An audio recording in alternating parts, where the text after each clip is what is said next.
نحمده ونستعينه ونستغفره ونؤمن به ونتوكل عليه ونعوذ بالله من شرور أنفسنا ومن سيئات أعمالنا من يهده الله فلا مضل له ومن يضلله فلا هادي له ونشهد أن لا إله إلا الله وحده لا شريك له ونشهد أن سيدنا ومولانا محمدا عبده ورسوله صلى الله تعالى عليه وعلى آله وأصحابه وأزواجه وذرياته وبارك وسلم تسليما كثيرا كثيرا. أما بعد فقد قال الله عز وجل في كتابه العظيم إنا أعطيناك الكوثر فصل لربك وانحر إن شانئك هو الأبتر. وقال الله تبارك وتعالى قل إن صلاتي ونسكي ومحياي ومماتي لله رب العالمين. وقال النبي صلى الله عليه وسلم حينما سئل عن الأضاحي فقال سنة أبيكم إبراهيم. وقال النبي صلى الله عليه وسلم من رأى هلال ذي الحجة وهو يريد أن يضحي فلا يظلمن أظفاره ولا يقصن شعره أو كما قال عليه الصلوات والتسليم.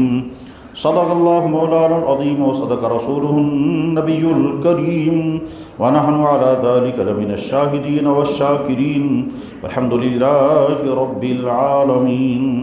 يا رب صل وسلم دائما أبدا على حبيبك خير الخلق كلهم. مولاي صل وسلم دائما أبدا على حبيبك خير الخلق كلهم. مولاي صل وسلم دائما أبدا على حبيبك خير الخلق كلهم. محترم بزرگوں اور دوستو، اللہ کے فضل اور احسان سے ہم صاحب ایمان ہیں، ہم مسلمان ہیں. صاحب ایمان اور مسلمان اس انسان کو کہتے ہیں جو یہ تسلیم کرے کہ یہ ساری کائنات ایک اللہ نے بنائی اور اسی اللہ کو معبود برحق، اسی اللہ کو حاکم کل اور اسی اللہ کو مربی اور اسی اللہ کو خالق و مالک مان کر اور یہ یقین رکھیں کہ جس طرح سے اس اللہ نے پیدا کر کے ہمیں اس دنیا میں بھیجا، ہمیں واپس اسی اللہ کے پاس پہنچنا ہے اور اسی اللہ کے پاس اپنی زندگی کا سارا حساب دینا ہے. مسلمان اس کو کہتے ہیں کہ جو تمام نبیوں کو نبی مانے اور اخیر میں یہ بھی کہے کہ آخری نبی محمد الرسول اللہ صلی اللہ علیہ وسلم خاتم النبیین تھے اور محمد الرسول اللہ صلی اللہ علیہ وسلم نے اپنے سے پہلے تمام نبیوں کی تصدیق کی اور اس کے بعد پھر اپنی نبوت کا اعلان کیا. تمام پچھلے نبی ایک علاقے کے لیے ہوتے تھے اور محمد الرسول اللہ پورے عالم کے لیے نبی تھے. تمام پچھلے نبیوں کا دین ان کے زمانے تک محدود تھا اور محمد رسول اللہ کا دین قیامت تک کے لیے اور سارے عالم کے انسانوں کے لیے یہ ایمان والے کا ایمان ہوتا ہے. ایمان والے کا ایمان یہ بھی ہوتا ہے کہ میں چونکہ اللہ کا بندہ اور اپنی نبی محمد رسول اللہ کا امتی ہوں، اس لیے میری زندگی کا کوئی چاہت میری اپنی نہیں ہے، میری زندگی کا اپنا کوئی شوق اپنا نہیں ہے. میں اللہ کا بندہ ہوں، اللہ کا بندہ بن کر کے مجھے زندگی گزارنی ہے. میں اللہ کے نبی کا امتی ہوں، امتی بن کر مجھے زندگی گزارنی ہے. میری نظر میں وہی چیز حلال ہے جو میرے اللہ اور میرے نبی نے حلال کر دی اور میری نظر میں وہی چیز حرام ہے جو میرے اللہ اور میرے نبی نے حرام کر دی. فیصلے سارے کے سارے اللہ کو کرنے کا حق ہے، اس وجہ سے کہ پیدا بھی اللہ ہی نے کیا ہے اور ضابطہ بھی اسی کا چلے گا. قرآن میں اللہ تعالیٰ فرماتے ہیں الا لہ الخلق والامر. اے انسانوں اچھی طرح سے سنو، جس ذات نے یہ کائنات بنائی، جو ذات اس کائنات کا خالق اور مالک، جس ذات نے تم کو پیدا کیا ہے، فیصلہ اور آرڈر بھی اسی کا چلے گا. دنیا کا ضابطہ بھی یہی ہے. جس نے مکان بنانے کا کنسٹرکشن لایا وہی اپنی چوائس کا مکان بنائے گا. جس نے زمین کا پلاٹ خریدا وہی ڈیسائیڈ کرے گا زمین کے پلاٹ میں مجھے مکان بنانا ہے یا کوئی دکان بنانی ہے یا کوئی اور کنسٹرکشن کرنا ہے یا اس وجہ سے سبزیاں یا اناج اگانا ہے یا مجھے بیچنا ہے، کیونکہ وہ پلاٹ کا مالک ہے. جس نے کپڑے کا پیس خریدا وہی ڈیسائیڈ کرے گا اس کپڑے کے ٹکڑے کا کیا بنانا ہے. جس سونار نے سونے کی ٹکیا لائی وہی ڈیسائیڈ کرے گا اس کا کون سا زیور بنانا ہے. جس آٹے والے نے آٹا لایا وہی ڈیسائیڈ کرے کہ اس آٹے میں کون سی روٹی بنانی ہے۔ جس شخص نے لکڑی لائی وہی ڈیسائیڈ کرے کہ اس لکڑی کی کرسیاں بنانی ہیں، میز بنانے ہیں، فرنیچر بنانا ہے، کہ گھر میں پینلنگ کرنی ہے، کیونکہ وہ مالک ہے۔ غرض یہ کہ جس طرح سے انسان کوئی چیز خریدتا ہے، لاتا ہے، اس کے بعد اس کو ڈیسائیڈ کرنا ہوتا ہے کہ مجھے اس میں کیا کرنا ہے، کیونکہ وہ مالک ہے، اس کائنات کا خالق اور مالک، اور ہم انسانوں کا پیدا کرنے والا اللہ ہے۔ اسی کو حق ہے وہ یہ فیصلہ کرے کہ انسانوں کی زندگی کیسے گزرے گی۔ وہ جو اس کا حق ہے، اسی حق کا نام اسلام ہے۔ تو ایمان والا وہ انسان ہے جو اللہ کے حکم کے تابع، اللہ کے نبی کے حکموں کے تابع ہے۔ ہم نے جب لا الہ الا اللہ پڑھا تو وہ ہم اعلان کرتے ہیں کہ اس کائنات میں ہمیں زندگی گزارنی ہے اللہ کے حکم کے مطابق۔ جب ہم محمد رسول اللہ پڑھتے ہیں تو اس کے معنی یہ ہے کہ ہم اعلان کرتے ہیں ہمارے لیے اگر آئیڈیل لائف کسی کی ہو سکتی ہے، ہمارے لیے اگر کوئی نمونہ ہو سکتا ہے، ہمارے لیے اگر کوئی رول ماڈل ہو سکتا ہے، اس کا نام ہے محمد الرسول اللہ صلی اللہ علیہ وسلم۔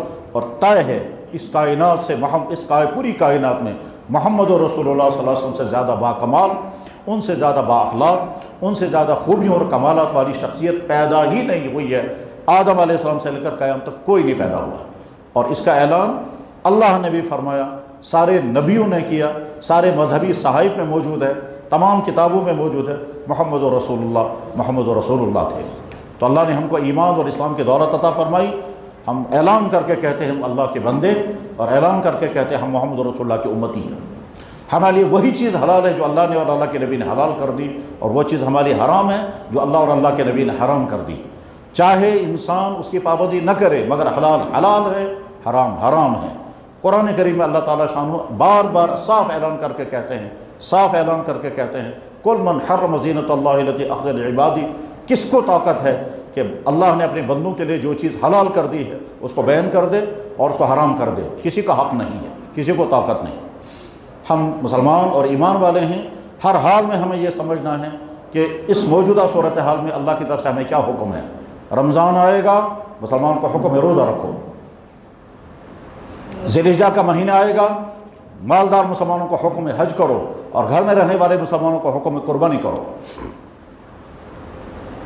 ہر مہینے کے لیے اللہ تعالیٰ شانہ، اور ہر دور کے لیے، ہر وقت کے لیے، ہر دن کے لیے اللہ نے احکامات مقرر فرمائے ہیں۔ مسلمان صبح کو بیدار ہوگا، حکم آئے گا وضو کرو، اللہ کے سامنے کھڑے ہو جاؤ، نماز ادا کرو۔ مال اللہ نے عطا فرمایا ہے، حکم آئے گا زکوٰۃ ادا کرو۔ غرض یہ کہ ہر حال میں اور ہر وقت میں اللہ نے اپنے بندوں کو مخاطب بنایا ہے، اور مسلمان ہر وقت مسلمان ہیں۔ قرآن کریم میں اللہ تعالیٰ فرماتے ہیں یا ایھا الذین آمنوا ادخلوا فی السلم کافہ، تم پورے مسلمان بننا، پوری طرح سے اسلام میں داخل ہونا۔ پارٹ ٹائم مسلمان، وقتی مسلمان، چند چیزوں میں مسلمان اور باقی تمام چیزوں میں کچھ اور کرنے لگو، وہ اسلام اللہ کا ایکسیپٹ نہیں ہے۔ اللہ نے جب اعلان فرمایا ان الدین عند اللہ الاسلام، دنیا میں دین حق صرف ایک ہے، وہ اسلام ہے۔ قرآن کریم میں اللہ تعالیٰ اعلان کر کے کہتے ہیں وَمَن يَبْتَغِ غَيْرَ الْإِسْلَامِ دِينًا فَلَن يُقْبَلَ مِنْهُ، اسلام کے علاوہ کوئی اور دین لے کر کیا ہوگے؟ اللہ کو ہرگز قبول نہیں، اللہ کو ہرگز تسلیم نہیں۔ اسلام کو نیا دین نہیں ہے۔ آدم علیہ السلام کو اللہ نے جو دین دیا تو اس کا نام بھی اسلام تھا، نوح علیہ السلام کو جو دین دیا تو اس میں بھی اسلام تھا۔ ہر نبی نے جو دین دنیا کے انسانوں کے سامنے لایا وہ اسلام، اور آخری ایڈیشن محمد رسول اللہ کے ذریعے سے انسانوں کو عطا کیا گیا، اور وہ اسلام محفوظ ہے۔ محمد رسول اللہ پر جو قرآن نازل ہوا وہ بھی محفوظ، اور محمد رسول اللہ نے جو کچھ بیان فرمایا وہ بھی محفوظ ہے۔ قرآن اور حدیث کی دولت صرف مسلمانوں کے پاس موجود ہے، دنیا کے اور کسی قوم کے پاس اوریجنل کتاب نہیں ہے۔ دنیا کی کسی بھی قوم کے پاس ان کے مذہبی رہنماؤں کے ارشادات و اقوال و تعلیمات موجود نہیں ہیں۔ آج کے ایام چونکہ قربانی کے ایام ہیں، اس لیے جیسے ہمیشہ سے ہمارے ائمہ رمضان کا مہینہ آئے گا تو رمضان کے فضائل اور روزوں کے احکامات بیان کرتے ہیں، اسی طرح سے شعبان کا مہینہ آئے گا تو شعبان کی فضیلتیں بیان کریں گے اور شب برات کے احکام بیان کرتے ہیں۔ ٹھیک اسی طرح سے قربانی کا وقت آئے گا تو حج کے فضائل میں بیان ہوں گے، تاکہ مالدار مسلمان حج کے لیے روانہ ہوں، اور جو گھروں میں رہنے والے مسلمان ہیں ان کے لیے قربانی بیان کی جاتی ہے۔ یہ قربانی اسلام کا شعار ہے، یہ قربانی اللہ کا حکم ہے، یہ قربانی نبی کا عمل ہے۔ اس لیے قربانی ہی کے مسائل بلکہ اس کی تاریخ اور اس کے فضائل اور اس کے مسائل بیان کرنا ائمہ کی ذمہ داری ہے، اور امت مسلمہ کا فریضہ ہے کہ وہ ہر حال میں دیکھیں کہ اس وقت ہمارے لیے اللہ کی طرف سے کیا حکم ہے۔ حضرات، قربانی کا تذکرہ جو تاریخی طور پر ہے، سب سے پہلے قربانی اس کائنات میں جس ذات نے دی ہے وہ حضرت آدم علیہ السلام تھے۔ پہلا انسان جو اس دنیا میں آیا ہے وہ آدم تھے، اور قربانی بھی سب سے پہلے انہوں نے دی ہے۔ قرآن کریم میں اللہ تعالیٰ فرماتے ہیں وَاتْلُ عَلَيْهِمْ نَبَأَ ابْنَيْ آدَمَ الْحَقِّ إِذْ قَرَّبَا قُرْبَانًا۔ آپ اللہ تعالیٰ حضور نبی علیہ السلام سے فرما رہے ہیں لوگوں کو سنائیے کہ تمہارے سب کے باوا تمہارے سب کے ابا جان حضرت آدم علیہ السلام نے اپنے بیٹوں کی قربانی کس طرح سے کروائی تھی۔ صورتحال یہ ہے کہ حضرت آدم علیہ السلام کو اللہ نے 2 بیٹے عطا کیے تھے، ایک کا نام تھا حابیل، ایک کا نام تھا قابیل۔ کسی معاملے میں ان کا آپس میں ڈسپیوٹ ہو گیا، اس ڈسپیوٹ ہونے پر قابیل کہتا تھا جو میں کہہ رہا ہوں وہ سچی بات ہے، حابیل کہتا تھا جو میں کہہ رہا ہوں وہی حق ہے، تو وہ کہتا تھا میرا کہنا حق ہے، یہ کہتا تھا میرا کہنا حق ہے۔ فیصلہ یہ ہوا کہ دونوں قربانی کریں، اور قربانی کرنے کے بعد جس کی قربانی قبول ہو جائے گی اس کے بعد حق مانی جائے گی۔ چنانچہ دونوں نے جانور ذبح کیے، اور جانور ذبح کرنے کے بعد پہاڑی پر ڈال دیے۔ اس وقت قربانی کے قبول ہونے کی علامت یہ تھی کہ قربانی کا جانور ذبح کر کے رکھ دیا جاتا تھا، اور اگلے دن صبح جب ڈاکٹر دیکھتے تھے تو وہ قربانی کے جانور کو آگ جلا چکی ہوتی تھی، تو جس کی قربانی جل چکی ہے اس کی قربانی قبول ہو گئی، اور جس کی قربانی وہیں پڑی رہتی تھی اس کی قربانی رد ہو جاتی تھی۔ چنانچہ حابیل اور قابیل نے جو قربانی کی اور وہاں جانور ذبح کر کے واپس آ گئے، اگلے دن صبح یا تیسرے دن صبح جب وہاں پہنچے ہیں تو دیکھا کہ حابیل کی قربانی اللہ نے قبول کر لی ہے اور قابیل کی قربانی ریجیکٹ ہو گئی ہے، اور اس کے بعد پھر تاریخ آگے چلی ہے۔ تو قربانی کا سب سے پہلا عمل اس کائنات میں آدم علیہ السلام کے بیٹوں کے ذریعے انجام پایا، اور اس کا تذکرہ قرآن کریم میں ہے۔ قربانی کا دوسرا عظیم شان واقعہ حضرت ابراہیم علیہ السلام کا ہے، اور قرآن کریم نے ابراہیم علیہ السلام کو رول ماڈل کے طور پر پیش کیا گیا۔ قرآن کریم میں اللہ تعالیٰ فرماتے ہیں ابراہیم تمہاری بہترین نمونہ ہے۔ چنانچہ ابراہیم علیہ السلام کی شخصیت وہ شخصیت ہے کہ انہوں نے قدم قدم پر عجیب عجیب قربانیاں دی ہیں، عجیب عجیب اللہ کے مشکل احکام میں وہ کامیاب ہوئے ہیں۔ قرآن میں ہی اللہ تعالیٰ فرماتے ہیں وَإِذِ ابْتَلَىٰ إِبْرَاهِيمُ رَبُّهُ بِكَلِمَاتٍ فَأَتَمَّهُنَّ۔ آپ کے رب نے ابراہیم کو بڑے مشکل امتحانوں سے گزارا ہے، مگر ابراہیم علیہ السلام کامیاب ہو گئے، 100% کامیاب ہو گئے۔ جو بھی مشکل حکم آیا ابراہیم نے اس حکم کو پورا کر کے دیا۔ چنانچہ پہلا حکم ان کو لے آیا اپنا وطن چھوڑ دو، تو ابراہیم علیہ السلام نے ملک عراق چھوڑا، ملک شام پہنچے، اور بے یار اور مددگار سخت ترین مشکلات کے ساتھ وہ سفر کیا اور اپنا وطن چھوڑ دیا۔ اس سے پہلے جس خطے کے اندر ابراہیم علیہ السلام تھے وہ تمام کا تمام خطہ بت پرستی میں ڈوبا ہوا تھا، بلکہ وہاں کا جو بادشاہ تھا وہ کہا کرتا تھا کہ رب میں ہی ہوں، میں ہی خدا ہوں۔ اور ابراہیم علیہ السلام چونکہ کہتے تھے کہ رب تو وہ ہے جس نے کائنات بنائی، تم نے کون سی چیز پیدا کی، تم کیسے رب ہو سکتے ہو؟ مگر وہ کہتا میں رب ہوں، کیونکہ حکومت کا نشہ تھا۔ تو حکومت کا نشہ بڑا خطرناک نشہ ہوا کرتا ہے، حکومت کا نشہ اس کو تھا، اس لیے وہ کہتا تھا میں رب ہوں۔ ابراہیم علیہ السلام کہتے تھے رب تو وہ ہے جس نے کائنات بنائی، رب وہ ہے جس نے جو انسانوں کو زندہ کرتا ہے مارتا ہے۔ اس نے کہا میں بھی زندہ کرتا ہوں مارتا ہوں، جیل سے آدمی کو باہر نکالا کہا یہ زندہ ہو گیا، اور راستے میں پکڑتے چلتے ہوئے آدمی کو مار دیا کہنے میں موت دے دی، تو میں بھی مارنے اور زندہ والا۔ ابراہیم علیہ السلام سمجھ گئے کہ اس کو حکومت کا اور ملک کا غرور ہے، اس لیے بات سمجھ میں نہیں آ رہی ہے اس کو۔ چنانچہ ابراہیم علیہ السلام نے ان سے فرمایا کہ ٹھیک ہے، میرا رب کائنات کا رب وہ ہے جو سورج کو مشرق سے نکالتا ہے، اگر تو بھی رب ہے تو سورج کو مغرب سے نکال کر کے دکھا۔ ظاہر ہے وہ کر نہیں سکتا تھا، تو اس لیے وہ ناکام۔ مگر اس کے بعد نمرود نے ابراہیم علیہ السلام کو ختم کرنے کے لیے پلان بنایا، اور ایک بہت بڑی آگ کا الاؤ جلایا گیا، جس آگ کی پوجا اس علاقے کے لوگ بھی کیا کرتے تھے، آتش پرست لوگ تھے، تو اسی آگ میں ڈالنے کی کوشش کی گئی۔ بعد میں ابراہیم علیہ السلام کو اللہ نے اس آگ سے بچایا، قرآن میں اس کا پورا تذکرہ موجود ہے۔ اللہ فرماتے ہیں جب ابراہیم علیہ السلام حرقوہ، انہوں نے پلان بنا اس کو آگ میں پھینک دو، اللہ نے اس آگ کو حکم دیا کونی بردن، آگ بجھ گئی، اور ابراہیم علیہ السلام اس آگ سے زندہ سلامت نکل آئے۔ اور اس کے بعد ابراہیم علیہ السلام ملک عراق، اور عجیب بات یہ ہے کہ وہ جو نمرود بادشاہ تھا اس کا مسمار شدہ اور تباہ حال محل آج بھی موجود ہے عراق کے اندر، آج بھی اس کی کھنڈرات موجود ہیں، حالانکہ 5-6 ہزار سال پہلے کے واقعہ ہے یہ۔ بہرحال ابراہیم علیہ السلام وہاں سے نکلے، وہ پہنچے پھر ملک مصر، پھر ملک شام پہنچ کر کے اللہ نے ان کو اولاد عطا کی، اسماعیل علیہ السلام، تو جب اسماعیل علیہ السلام بالغ ہو گئے، شارٹ میں عرض کر رہا ہوں، جب وہ بالغ ہو گئے تو اللہ تعالیٰ شاہ نے حکم دیا کہ بڑی تمناؤں کے بعد اللہ نے تم کو اولاد عطا کی ہے، بڑی دعاؤں کے بعد میں نے تم کو بیٹا عطا کیا ہے، اور وہ دعائیں ابراہیم علیہ السلام کرتے تھے اور قرآن میں دعائیں موجود ہیں۔ 80 سال سے زیادہ عمر حضرت ابراہیم کو ہو چکی تھی مگر اولاد نہیں تھی، اور وہ دعائیں کرتے رہتے کہ اللہ مجھے اولاد عطا کر دیجئے۔ اللہ نے جب بیٹا عطا کیا اسماعیل علیہ السلام، تو ظاہر ہے بڑی چاہتوں کے بعد، بڑی دعاؤں کے بعد، بڑی تمناؤں کے بعد وہ اولاد ملی تھی، لیکن اللہ کا حکم آ گیا کہ اس بچے کو اور اس کی ماں کے سمیت اٹھا کر کے کسی ایسی جگہ پہنچا ہو جہاں زندہ رہنے کے آثار بالکل نہیں ہیں۔ چنانچہ ملک شام سے چل کر کے ابراہیم علیہ السلام نے اپنی اہلیہ حضرت ہاجرہ اور ان کے صاحبزادے حضرت اسماعیل دودھ پیتے بچے کو ملک شام سے لیا اور مکہ مکرمہ پہنچا دیا۔ مکہ مکرمہ اس وقت چٹیل میدان، نہ انسان، نہ جانور، نہ گھاس، نہ سبزی، نہ پھل، نہ اناج، نہ زندگی گزارنے کے آثار، حتیٰ کہ کیڑے مکوڑے بھی وہاں نہیں تھے۔ اوپر آسمان، نیچے ریت اور چٹانیں اور خشک چٹانیں، سنگلاخ وادی، کہیں ایک پتا بھی زمین سے اگنے والا نہیں ہے وہاں پتھروں کے بیچ میں۔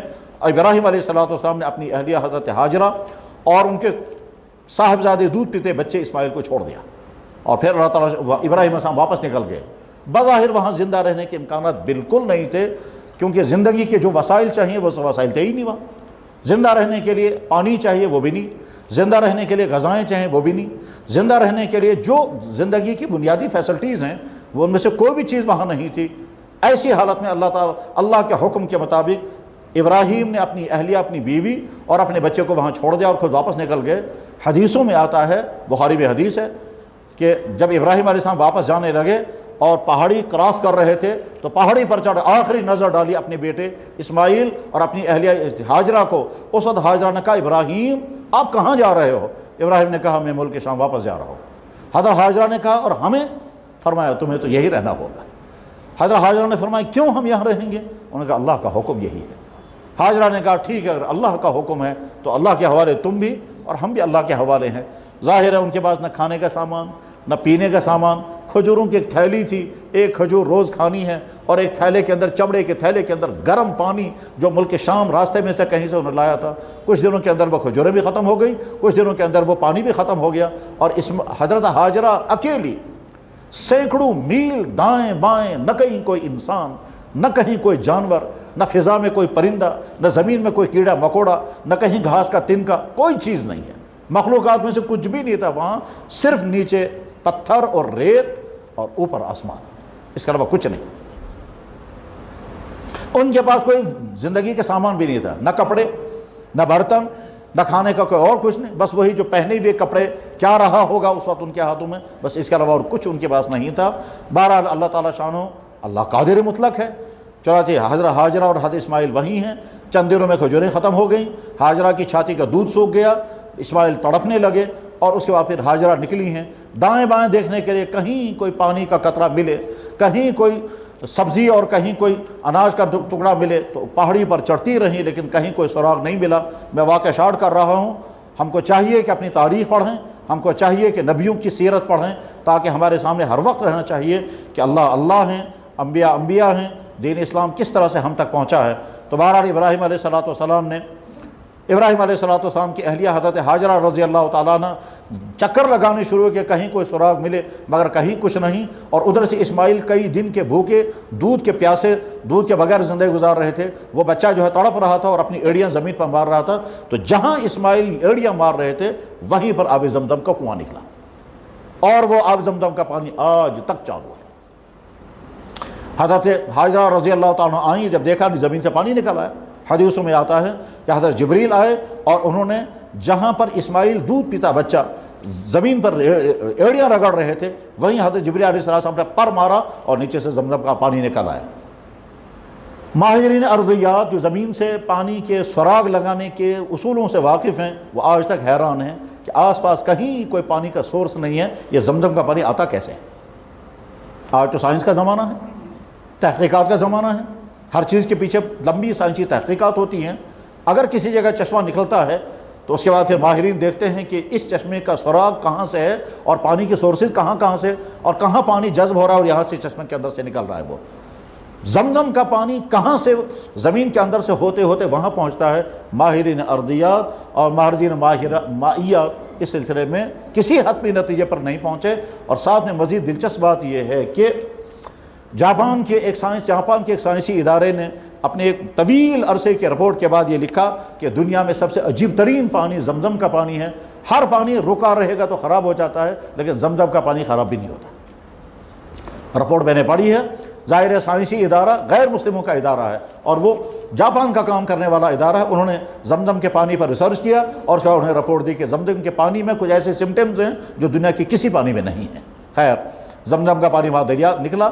اس زمزم کے پانی سے ہاجرہ کی بھوک بھی بڑھتی تھی، اسی زمزم کے پانی سے ان کے پیاس بھی بجھتی تھی، اسی زمزم کے پانی کے پینے سے ان کی چھاتی میں دودھ بھی آ گیا، اور اس طرح سے ہاجرہ اپنے دودھ پیتے بچے کے ساتھ وقت گزار رہی ہیں۔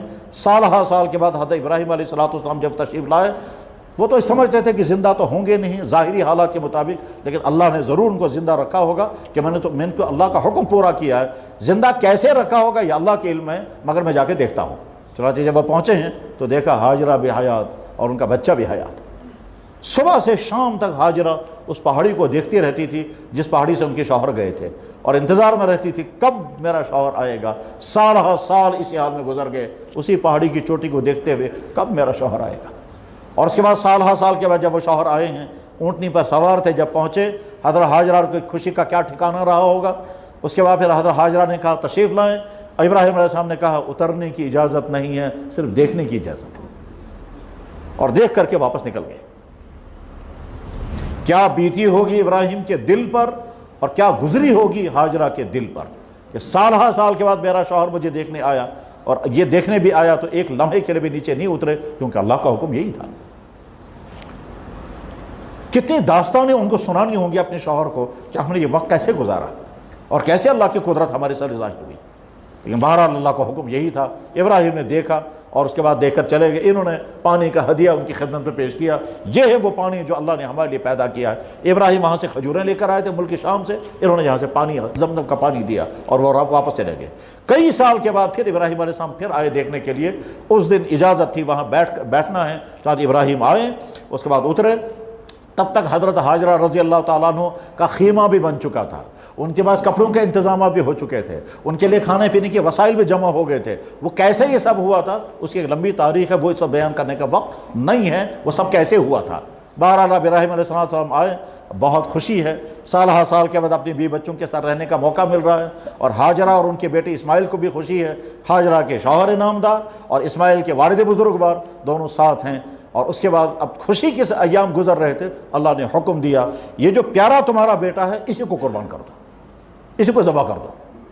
ابراہیم صاحب حیران، اتنی تمناؤں، اتنی دعاؤں، اتنی آرزوؤں کے بعد بچہ ملا ہے، اس کو بھی حکم دیا جا رہا ہے کہ ذبح کرنے کا، مگر ابراہیم تھے، اس لیے سر جھکایا کہ اللہ اگر آپ کا حکم یہی ہے مجھے منظور ہے۔ 3 دن تک حکم آتا رہا خواب کے ذریعے، اور اخیر میں جب تیسرا دن بھی خواب میں آگے کہ حکم دیا جا رہا ہے تمہیں بیٹے کو ذبح کرنا ہے۔ ابراہیم علیہ السلام سوچتے رہے کہ ہاجرہ کو کیسے بتاؤں گا تیرے بیٹے کو ذبح کرنے کا حکم آ گیا، شاید یہ آمادہ نہیں ہو پائیں گی، اس لیے اپنی اہلیہ سے کہا ہم جنگل میں گھومنے کے لیے جائیں گے، ادھر سے شکار وکار بھی کر کے لائیں گے، اس بچے کو تھوڑا سنوار کر کے میرے ساتھ بھیج دو۔ اب آج بیوی بھی خوش ہو گئی کہ ابا جان اپنے بیٹے کو گھمانے کے لیے لے جا رہے ہیں۔ ہمارے گھروں میں بھی ہوتا ہے کہ بیویاں بڑی خوش ہو جاتی ہیں جب ابا جان اپنے بچوں کو گھمانے کے لیے کہیں لے جائیں یا ٹور کرنے کے لیے کہیں جائیں۔ ابراہیم علیہ السلام کی اہلیہ حضرت ہاجرہ نے اپنے بیٹے کو جو 6 7 8 سال کا بچہ ہو چکا تھا اس کو سنوارا، سجایا، اچھے کپڑے جو بھی ہو سکتے تھے وہ پہنائے اور روانہ ہو گئے۔ تو ابراہیم نے کہا ساتھ میں ایک رسی بھی دے دو اور ایک کلاڑی بھی دے دو، تاکہ اگر ہو سکا تو ہم وہاں سے کوئی لکڑیاں لے کر کے آئیں گے۔ ان کو نہیں معلوم تھا یہ لکڑیاں، یہ رسی کیوں لے جا رہے ہیں اور یہ کلاڑی کیوں مانگ رہے ہیں اور یہ چھری کیوں مانگ رہے ہیں۔ انہیں چھری بھی منگوائی کہ ہو سکتا ہے وہاں کوئی شکار مل جائے گا تو شکار کا جانور ذبح کر کے لے آؤں گا۔ ان کو نہیں معلوم تھا چھری اور رسی کیوں مانگی جا رہی ہے، اور ابراہیم یہ سوچ رہے تھے کہ میں جب لے کر جاؤں گا تو بچے کو مجھے ذبح کرنا ہے کیونکہ اللہ کا حکم ہے۔ چنانچہ مکہ مکرمہ سے قریب 8 میل کے فاصلے پر مینا پہنچے، اور مینا جا کر کے اپنے بیٹے سے کہا بیٹا ہم گھومنے نہیں آئے ہیں، مجھے تمہیں اللہ کے حکم پر ذبح کرنا ہے۔ اس انسانی تاریخ میں یہ منفرد واقعہ ہے، اور عجیب بات ہے تمام یہودی لٹریچر، تمام کرسچن لٹریچر اور اسلام یعنی مصحف قرآن تینوں اس واقعے کو بیان کرتے ہیں۔ یہودیوں کو بھی تسلیم ہے کہ ابراہیم علیہ السلام کی قربانی کا بیٹے کو قربانی کا واقعہ ہوا، عیسائیوں کو بھی تسلیم ہے، اسلام تو کہتا ہی ہے، اور محمد رسول اللہ صلی اللہ علیہ وسلم نے فرمایا۔ چنانچہ اسماعیل علیہ السلام جو 6-7 سال کی عمر کا بچہ تھا، اس نے ابا جان کا حکم سنا، سر جھکایا، تو کہا ابا جان اگر اللہ کا حکم ہے، سر تسلیم خم ہے، میری گردن حاضر ہے، ذبح کر دے آپ۔ قرآن کریم اللہ تعالیٰ شانہ فرماتے ہیں فلما اسلما، جب ابراہیم اور اس کے بیٹے دونوں تیار ہو گئے، ابراہیم تیار ہو گئے اپنے بیٹے کو ذبح کرنے کے لیے، اور اسماعیل تیار ہو گئے اپنے آپ کو ذبح کرانے کے لیے، وَتَلَّهُ لِلْجَبِينِ، اور اس کو لٹایا، وَنَادَيْنَاهُ أَن يَا إِبْرَاهِيمُ، ہم نے آسمانوں سے کہا ابراہیم قد صدقت الرؤيا، تم کامیاب ہو گئے، میرا جو آرڈر تھا وہ تم نے پورا کر دیا، مجھے بچے کے گلا کٹوانا نہیں تھا، مجھے تو تمہاری قربانی دیکھنی تھی، تم چھری چلانے کے لیے تیار، چھری چلانا تمہارا کام تھا وہ تم نے کر دیا، بچانا میرا کام تھا، میں بچا کے دکھاتا ہوں۔ چنانچہ ابراہیم علیہ السلام نے بچے کو ذبح کرنے سے پہلے اپنی آنکھوں میں پٹی باندھی کہ کہیں بیٹی کی شفقت مجھے روک نہ دے، آنکھوں میں پٹی باندھی، اور پٹی باندھ کر کے جب بچے کے گلے پر چھری چلائی تو چھری چلاتے چلاتے ان کو محسوس ہوا کچھ تبدیل ہو رہا ہے، کچھ چینجنگ ہو رہی ہے، مگر وہ سمجھ نہیں پائے، اور اس کے بعد پھر جب چوری چلا کر ان کو لگا کہ خون گر چکا ہے، اور اس کے بعد پٹی کھولی تو دیکھا اسماعیل پاس میں کھڑے ہیں اور دمبا ذبح ہو چکا ہے۔ ابراہیم علیہ السلام پر ایک گنودگی طاری ہو گئی، اور جبریل علیہ السلام جنت سے دمبا لے آئے اور اسماعیل کو ان کے ہاتھ سے چھینا، دمبا ان کے ہاتھ میں ڈال دیا، چھری بظاہر چل رہی تھی اسماعیل پر مگر حقیقت میں چل گئی دمبے پر۔ جس جگہ جنت کا یہ دمبا ذبح ہوا ہے مینا میں آج بھی اس جگہ پر مسجد موجود ہے، اس مسجد کا نام ہے مسجد کبشہ، اس جگہ پر وہ جنت کا دمبا ذبح ہوا تھا، اور اسماعیل السلام پاس میں کھڑے ہیں، سہمے ہوئے ہیں۔ ابراہیم سوچتے رہے یہ کیا ہوا، ایک طرف سے خوشی کہ بیٹا بچ گیا، دوسری طرف سے خوشی کہ میں نے اللہ کے حکم میں سرتابی نہیں کی، میں نے اللہ کے حکم کے سامنے سر جھکا دیا۔ قرآن نے اس کو پورے واقعے کا بیان فرمایا، فَلَمَّا أَسْلَمَا وَتَلَّهُ لِلْجَبِينِ وَنَادَيْنَاهُ أَن يَا إِبْرَاهِيمُ قَدْ صَدَّقْتَ الرُّؤْيَا إِنَّا كَذَلِكَ نَجْزِي الْمُحْسِنِينَ۔ پھر اور تفصیل بیان کی گئی ہے، تو انسانی تاریخ کے قربانی کا یہ دوسرا واقعہ ہے۔ اس کی اور بھی تفصیلات ہیں جو اس وقت بیان نہیں کی جا سکتی ہیں۔ ہم کو چاہیے کہ تفسیر پڑھیں، ہم کو چاہیے کہ سیرت پڑھیں، ہم کو چاہیے کہ انبیاء علیہ السلام کے واقعات پڑھیں۔ اس کائنات میں سچی مخلوق، اس کائنات میں اگر انسانوں کے لیے کوئی رول ماڈل ہیں وہ نبی اور انبیاء علیہ السلام ہوتے ہیں، ہر نبی انسانوں کے لیے رول ماڈل ہے۔ قربانی کا تیسرا بہت بڑا واقعہ جو ہے وہ جناب رسول اکرم صلی اللہ علیہ وسلم کے ابا جان کی قربانی کا ہے۔ اب حضور نبی علیہ السلام کے دادا محترم کا نام تھا عبد المطلب۔ سوئے اتفاق یہ ہوا تھا کہ زمزم کا کنواں غائب ہو گیا تھا، کیسے غائب ہو گیا تو اس کی تفصیل کا وقت نہیں ہے، بہرحال زمزم کا کنواں غائب ہو گیا تھا۔ اللہ کے نبی علیہ السلام کے دادا محترم گرینڈ فادر حضرت عبد المطلب بار بار خانہ کعبہ جا کر کے کہتے تھے یہاں کہیں زمزم کا کنواں تھا، ہمارے پرانے بزرگ کہا کرتے تھے زمزم کا کنواں وہ غائب ہو گیا ہے، اور وہ مٹی میں اور جگہ جگہ کھدائی کرتے تھے، وہ ہاتھ نہیں آتا تھا۔ تو خانہ کعبہ کے سامنے کھڑے ہو کر کے عبد المطلب نے کہا یا اللہ میں وعدہ کرتا ہوں اگر زمزم کا کنواں ہاتھ آ گیا اور مجھے 10 بیٹے مل گئے تو ایک بیٹے کو آپ کے نام پر خوشی میں ذبح کر دوں گا، قربان کروں گا۔ خانہ کعبہ کے سامنے انہوں نے منت مانی، یا اللہ میں وعدہ کرتا ہوں اگر زمزم کا کنواں ہاتھ آ گیا اور مجھے 10 بیٹے مل گئے تو ایک جو سب سے اچھا بیٹا ہوگا وہ آپ کے نام پر ذبح کر دوں گا۔ چنانچہ کھدائی شروع ہو گئی اور پہلی مرتبہ جہاں کھدائی ہوئی وہ زمزم نکل آیا۔ اس قدر خوشی ہو گئی کہ زمزم کا کنواں نکل آیا، اور وہ گم کیسے ہوا تھا، اس میں مٹی کی بھرائی کیسے ہو گئی تھی، ایک الگ تاریخ ہے، وہ مجھے بیان نہیں کرنی ہے کیونکہ وقت اتنا نہیں ہے۔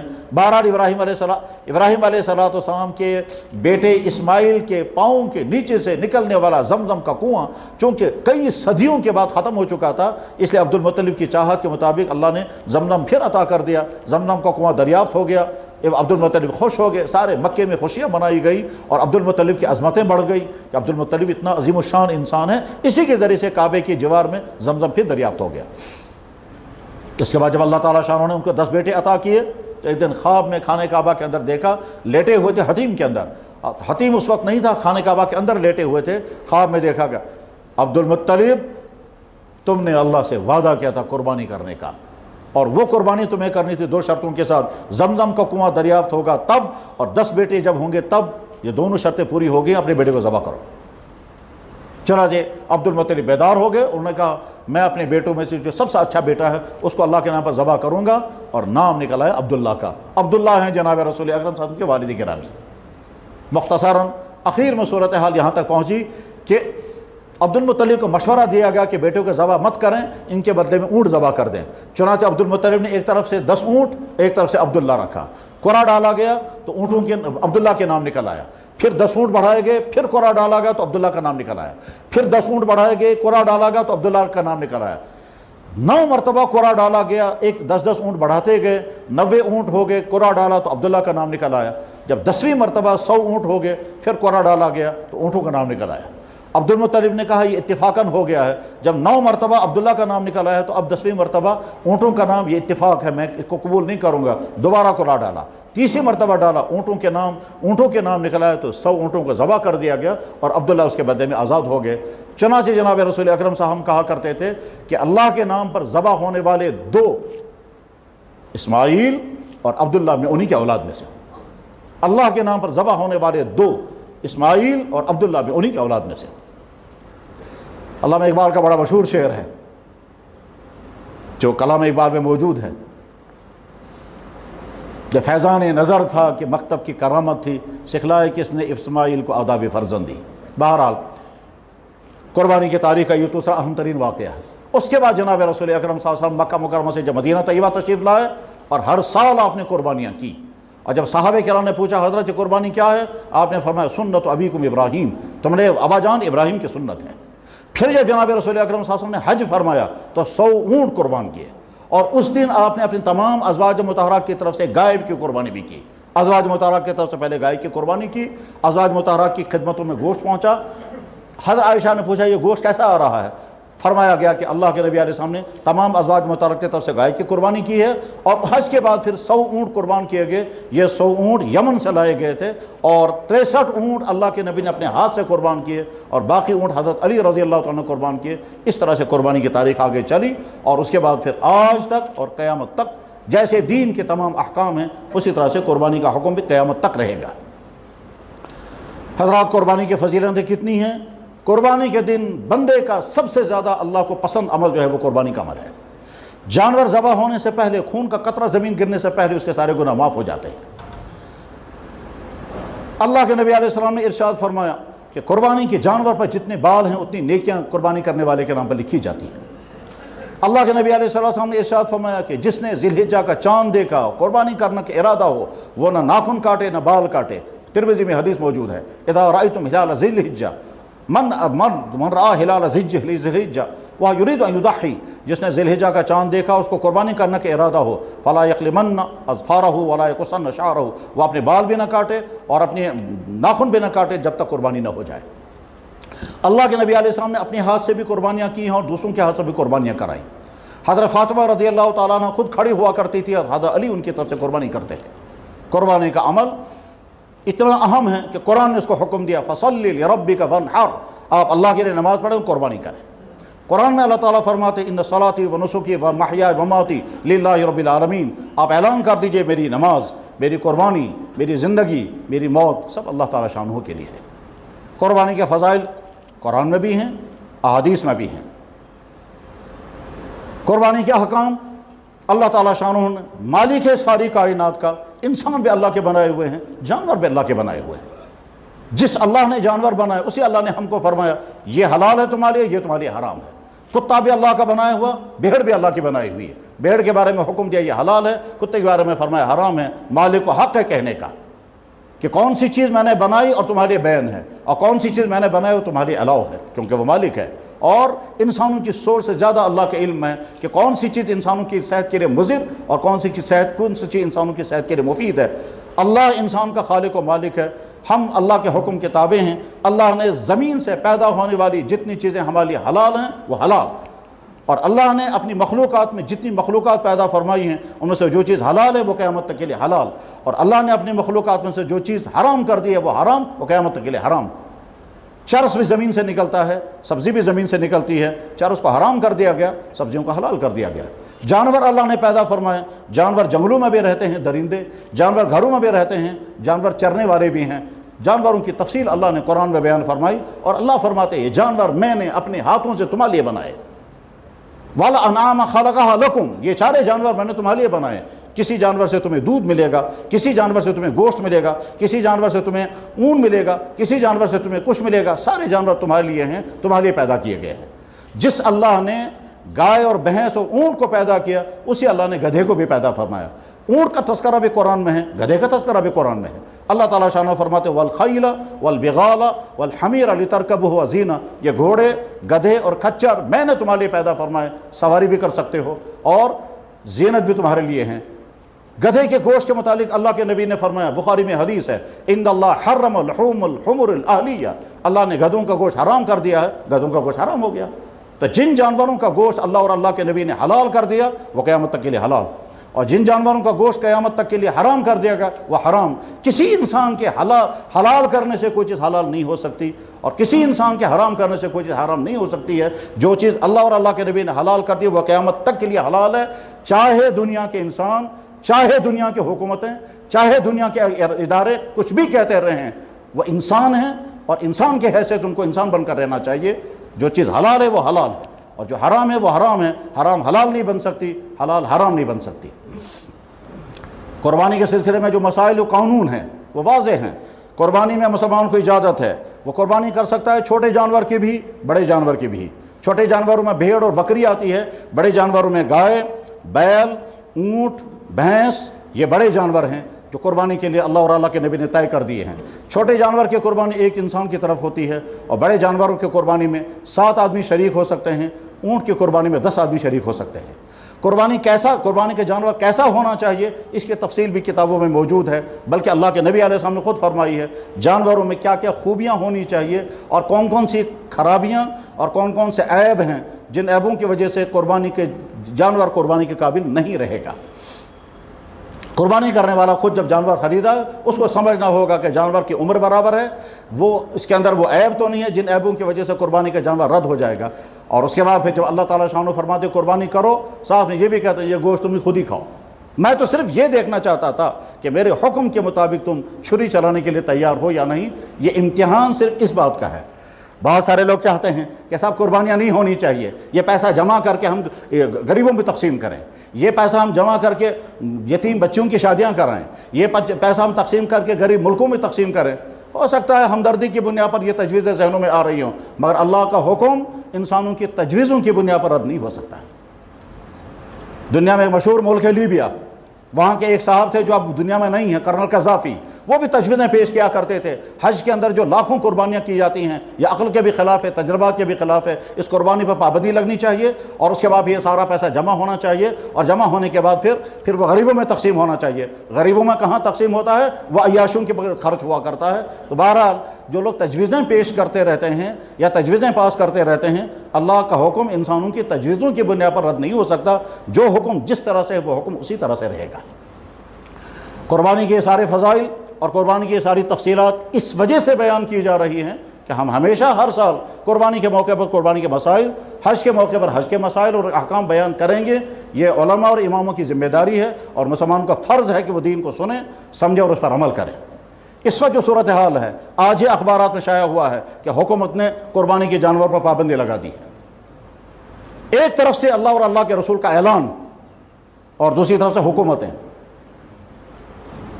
جو حکومت اپنے مذہب والوں کی یاتراؤں کے لیے ہر طرح کے انتظامات کر رہی ہے، وہ حکومت مسلمانوں سے کہہ رہی ہے تم قربانی مت کرو۔ ہم پوچھنا چاہتے ہیں کیوں؟ قربانی وہ عمل ہے جب سے اسلام دنیا میں آیا تب سے قربانی کا عمل جاری ہے۔ اس لیے اب مسلمان کو سوچنا ہے، ایک طرف سے میرے اللہ میرے نبی کا حکم ہے، اور ایک طرف سے انسانوں کی خود غرضیوں کے احکامات۔ ہاں اسلام حکم دیتا ہے کہ جانور کو ٹھیک طرح سے ذبح کرو، صفائی کا اہتمام کرو، گندگیاں سڑکوں پہ نہیں ڈالنی چاہیے، ان کے گوشت کے ٹھیک طرح سے تقسیم کرو، غریبوں تک پہنچاؤ، کھال ضائع نہیں ہونی چاہیے، اس کے احکامات بیان کیے گئے ہیں۔ تو بہرحال کسی انسان کے پابندی لگانے سے اللہ کا حکم نہیں روکا کرتا، اور یہ علماء کی ذمہ داری ہے کہ وہ اعلان کریں کہ جو دین کے شعائر ہیں ان دین کے شاعر میں کسی انسان کی مداخلت قابل قبول نہیں ہے۔ اس لیے قابل قبول نہیں ہے کہ ایک طرف سے اللہ ہمیں حکم دے رہا ہے تم میرے بندے ہو، یہ جانور میرا بندہ ہے، تم مالدار ہو، تمہیں جانور ذبح کرنا ہوگا، اور ایک طرف سے کوئی انسان ہمیں کہتا ہے میں بین لگا رہا ہوں۔ بہرحال قربانی کا فریضہ ہے، قرآن کا حکم، اللہ کے نبی کا حکم، اسلامی تاریخ بتاتی جا رہی ہے۔ پابندیاں لگانے والے آتے ہیں گزر جاتے ہیں۔ کشمیر کی تاریخ میں تو وہ دور بھی آیا ہے کہ جب جامع مسجد میں نماز پڑھنے پر پابندی لگائی گئی تھی۔ سکھوں کے زمانے میں سری نگر کی جامع مسجد میں نماز کو بین کر دیا گیا تھا، اور سکھوں اور ڈوگروں کے زمانے میں وہ بھی پایا گیا کہ مسجد میں امام صاحب کو باہر نکال کر کے اس کی کھال نکالی گئی۔ وہ تاریخ، ظلم کی تاریخ گزر گئی ہے۔ پابندیاں لگانے والے آتے ہیں، پابندیاں لگاتے ہیں، پھر ان کا خاتمہ بھی ہو جاتا ہے، ان کا نام بھی بعد میں نہیں رہتا ہے۔ اسلام اپنی تمام خصوصیات کے ساتھ آگے چلتا رہتا ہے۔ بہرحال یہ قربانی کا ایام ہے، اگلے جمعے سے پہلے قربانی کا وقت آ چکا ہوگا۔ مسلمانوں کی ذمہ داری ہے کہ وہ اللہ اور اللہ کے حکم کو پورا کریں، اللہ اور اللہ کے حکم کے سامنے سر جھکائیں، اور اس کے سلسلے میں اگر رکاوٹیں ڈالی جا رہی ہوں، اس کے سلسلے میں اگر پابندیاں لگائی جا رہی ہوں، تو اب مسلمانوں کو خود فیصلہ کرنا ہوگا کہ ہمیں کیا کرنا ہے۔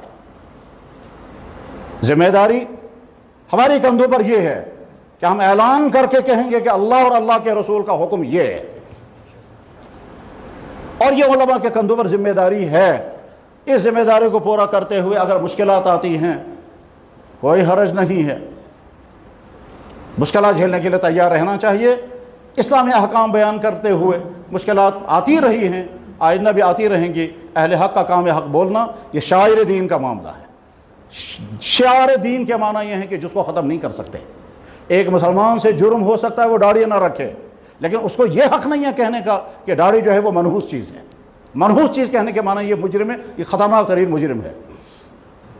اگر کوئی قوم خنزیر کا گوشت کھاتی ہے اور اسلام اس کو سخت ترین حرام کہتا ہے، اور اسلامی نہیں، عقل اور سائنس کے اعتبار سے دنیا میں سب سے نقصان پہنچانے والا گوشت خنزیر کا گوشت ہے۔ عقل اور سائنس کے اعتبار سے سب سے زیادہ نقصان پہنچانے والا گوشت خنزیر کا گوشت ہے۔ قرآن اعلان کر کے کہا تمہارے لیے خنزیر کا گوشت حرام کر دیا گیا۔ اب اگر کوئی قوم خنزیر کا گوشت کھاتی ہے، ہمیں اسے الجھنے کی کوئی ضرورت نہیں ہے۔ ہم خنزیر کو حرام سمجھتے ہیں، حرام ہے۔ کوئی فرد اگر خنزیر کا گوشت کھاتا ہے، ہمیں الجھنے کی ضرورت نہیں ہے، نہ ہم اس کو پیچھا کرنے کے ہیں۔ بس ٹھیک اسی طرح سے جب قرآن ہمیں کہتا ہے بیل بھی حلال ہے، گائے بھی حلال ہے، گائے کا دودھ بھی حلال ہے، اس کا گوشت بھی حلال ہے، اگر کوئی قوم اس کو مقدس سمجھتے ہو، اپنے طور پر مقدس سمجھیں، وہ اپنے مذہب کے مطابق اس کو مقدس سمجھیں۔ اور وہ ان کے ہاں فلسفہ کیا ہے کہ صاحب ایک فیمیل گائے تو مقدس ہے اور بکری کیوں مقدس نہیں ہے، اور دوسرا کوئی جانور مقدس کیوں نہیں ہے، تو وہ سمجھیں گے۔ لیکن بہرحال ہر آدمی کو اپنے مذہب کے دائرے میں رہنے کا حق ہے، اور اس میں اگر کوئی دوسری قوم مداخلت کرتی ہے تو یہ مداخلت مذہبی آزادی کے بھی خلاف ہے، دینی احکامات کے بھی خلاف ہے، عقل اور سماجی اقدار کے بھی خلاف ہے۔ قربانی جن پر فرض ہے ان کو سمجھنا ہوگا کہ ہم پر قربانی فرض ہے۔ مالی اعتبار سے جس انسان کی مالی پوزیشن اتنی ہو کہ وہ عید کے دن صبح کو 42,000 روپے کی مالیت کا مالک ہے، اس آدمی پر قربانی واجب ہو جاتی ہے۔ آپ کے ذہن میں سوال آئے گا کہ 42,000 کی رقم کہاں سے نکلی؟ تو جواب ہے جناب رسول اکرم صلی اللہ علیہ وسلم نے اپنے زمانے میں غریب اور مالدار کی جب تقسیم کی تھی تو تعین کیسے کیا، اس کی تقسیم کیسے کی؟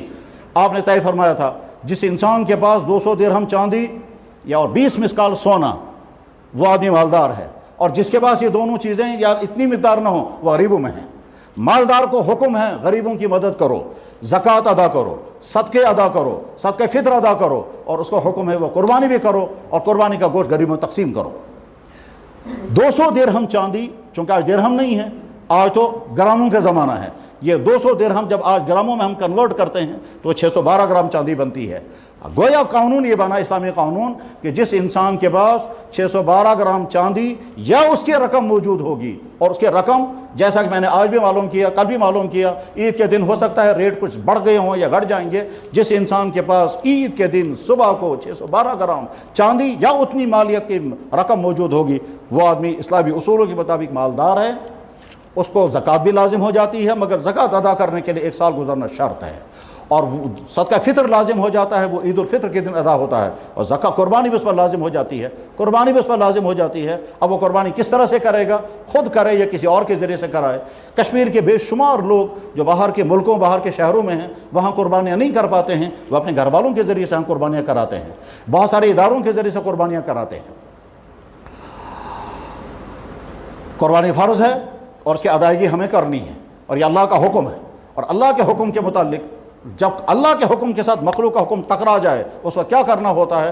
محمد الرسول اللہ صلی اللہ علیہ وسلم نے ارشاد فرمایا، لا طاعت لمخلوق فی معصیۃ الخالق، مخلوق کا وہ حکم قابل قبول نہیں ہوتا ہے جس میں اللہ کی نافرمانی ہو۔ اللہ کا حکم یہ ہے، باپ کا حکم اس کے مقابلے میں کوئی حیثیت نہیں رکھتا، استاد کا حکم اس کے مقابلے میں کوئی حیثیت نہیں رکھتا، کسی افسر کا حکم اس کے مقابلے میں کوئی حیثیت نہیں رکھتا، کسی حکومت کا حکم کو اللہ کے حکم کے سامنے کوئی حیثیت نہیں رکھتا۔ انسان انسان ہے، اور انسان جو ہے وہ انسانوں کو انسان کے سطح پر رہنا چاہیے، کسی انسان کو حق نہیں دوسرے انسانوں کو غلام بنا کر کے جو چاہیں ہم کہیں گے۔ بہرحال قربانی کا حکام مختصراً بیان کیے گئے، اور تفصیلات بیان کرنے کی ضرورت پڑ سکتی ہے، وہ تفصیلات بھی انشاءاللہ بیان ہونی چاہیے۔ بیان کرنے والوں کو بیان کرنا ہے، سننے والوں کو سن کر کے عمل کرنا ہے۔ اللہ تعالیٰ شانہ ہم اپنے دین پر قائم و دائم رکھے، اور ان حالات سے ہم کو محفوظ رکھے جس میں ہمیں اپنے دین کے ایک ایک حکم پر چلنا مشکل کر دیا جائے، اور اللہ نہ کرے وہ دور آ جائے کہ ہمیں اپنی اذانی چھوڑنی پڑیں، وہ دور نہ آ جائے کہ نمازوں پر بین لگے، وہ دور نہ آ جائے کہ جس میں احکام دینیہ پر بین لگے، اللہ نہ کرے وہ دور آ جائے۔ اور اگر خدا نہ خواستہ وہ دور آئے تو اللہ کرے اس وقت ہم اپنے دین کا دامن نہ چھوڑیں، چاہے اس کے لیے کوئی بھی قربانی لگے۔ وآخر دعوانا ان الحمد للہ رب العالمین برحمتک یا ارحم الراحمین۔